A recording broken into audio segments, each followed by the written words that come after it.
Hello hello அனைத்து வியூவர்ஸுக்கும் வணக்கம். இன்று நாம் சொல்லக்கூடிய விஷயம் உலக எய்ட்ஸ் தினம். அது வந்து டிசம்பர் 1 வந்து உலக எய்ட்ஸ் தினமாக கொண்டாடுறாங்க. அதை பற்றி சொல்லலான்ட்டு. இது வந்து 1987 உலக சுகாதார நிறுவனம் ஒன்று கூடி இந்த நாளை அறிவிச்சிருக்காங்க. டிசம்பர் 1 வந்து அது வந்து அப்போது தான் கண்டுபிடிச்ச 1981 அதை கண்டுபிடிச்சிட்டாங்க. 87 அந்த சுகாதார நிறுவனம் டிசம்பர் 1 கொண்டாடலான்ட்டு 1987 சொல்லியிருக்காங்க. அது மாதிரி இதை வந்து அப்போ வந்து எலும்புரிக்கு நோயின்னு இருந்த ஒரு சொல்ல மனுஷன் வந்து அப்படியே உருகி போகிறான், எலும்பாக ஆயிடுறான் அப்படின்னும் போது தான் அந்த நோயை கண்டுபிடிச்சி அதுக்கான தீர்வுகளை எடுக்கிறாங்க. இப்போ வந்து அதிக அளவில் குறைஞ்சி இப்போ நல்ல நிலைமையில் இருக்குது. அதுக்கப்புறம் வந்து இது வந்து யூத் அப்படின்றது யுவா அப்படின்ற ஒரு குடியரசு துணைத் தலைவரால் உருவாக்கப்பட்ட ஒரு இளைஞர்களுக்காக உருவாக்கப்பட்ட ஒரு இயக்கம். அந்த இயக்கத்தின் மூலயமா அந்த நாட்டு நலப்பணி திட்டம் பண்ணக்கூடிய மாணவர்கள், அதுக்கப்புறம் வந்து சாரணர் இயக்கம், இந்த மாதிரி ஸ்கூல் லெவலில் காலேஜ் லெவல்லலாம் இந்த யூத்துன்ற ஒரு இயக்கத்து மூலயமா எய்ட்ஸ் விழிப்புணர்வு பண்ணியிருக்காங்க. இந்த யூத் அப்படின்றது youth unit for victory AIDS அப்படின்னு சொல்கிறதுனால அந்த வார்த்தை அதனுடைய சுருக்கம் தான் அந்த யுவா அப்படின்னு சொல்கிறாங்க. அது மாதிரி அந்த விழிப்புணர்வு பண்ணுறது மூலிமா நிறைய கட்டுப்படுத்தப்பட்டுள்ளது aids. Acute immuno deficiency syndrome அப்படின்றது தான் எய்ட்ஸு.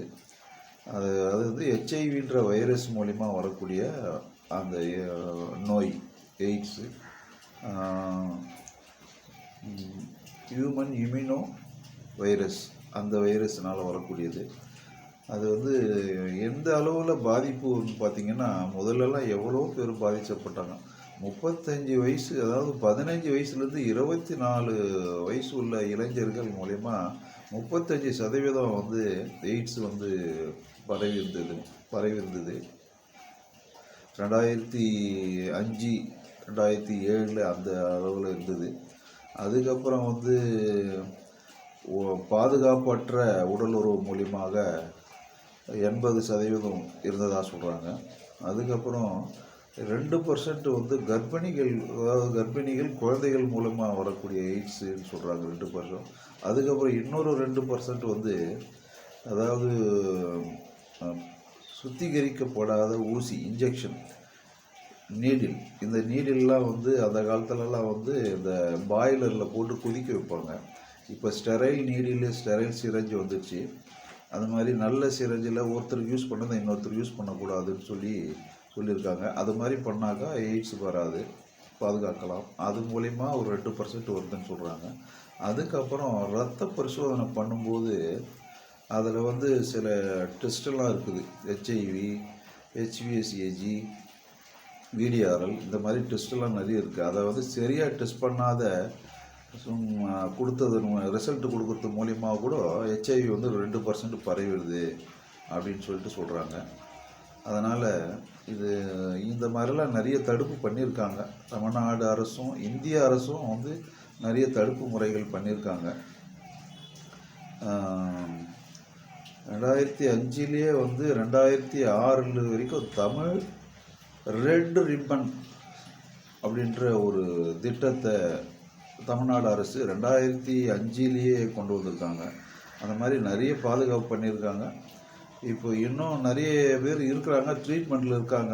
அதுக்கு குறிப்பாக நம்ம இங்கே தாம்பரம் செனட்டோரியத்தில் சித்த வைத்திய மருத்துவமனை, தமிழ்நாடு அரசு மருத்துவமனை, அதில் வந்து நிறைய பேர் ட்ரீட்மெண்ட் பண்ணுறாங்க. அப்புறம் நிறைய மறுவாழ்வு இல்லங்கள் மூலயமா ட்ரீட்மெண்ட் பண்ணியிருக்காங்க. இதுலேருந்து என்னன்னா, நம்ம இந்த தினத்தை இதை குறித்து சொல்கிறது என்னன்னா, பாதுகாப்பற்ற உடலுறவு எல்லாரும் வந்து கடைபிடிக்கணும். அதாவது வந்து இந்த காண்டம் யூஸ் பண்ணுறது, அதுக்கு எக்ஸ்பீரி இருக்கான்னு பார்க்கறது, இதெல்லாம் பார்த்து கரெக்டாக உடல் உறவு கொள்ளணும். ஒருவனுக்கு ஒருத்தி என்ற கொள்கையை வச்சுக்கணும் இன்றைய இளைஞர்கள். அதுக்கப்புறம் இந்த மாதிரி ஸ்கூல் கல்விகளெல்லாம் பாடத்தை புகுத்திட்டாங்க. அதையும் வந்து ஒரு பெரிய புரட்சி பண்ணியிருக்காங்க. அதன் மூலிமா இப்போ எய்ட்ஸ்லாம் பெரும்பாலும் எவ்வளவோ குறைஞ்சிச்சு. இருந்தாலும் இந்த அரசு நிறுவனங்களுக்கு, உலக சுகாதார நிறுவனங்களுக்கெல்லாம் ஒரு பெரிய சல்யூட்டு.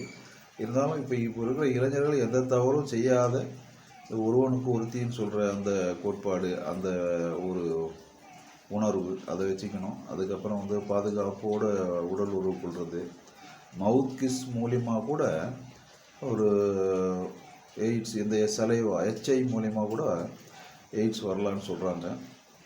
அதை கூட அவங்க பாதுகாத்துக்கணும். அந்த மாதிரி பெரும்பாலும் இந்த லாரி டிரைவருங்க வெளியெல்லாம் போவாங்க, பாதுகாப்பற்ற ஒழுங்குமுறையில் போவாங்க. அவங்களுக்கெல்லாம் அதிகமாக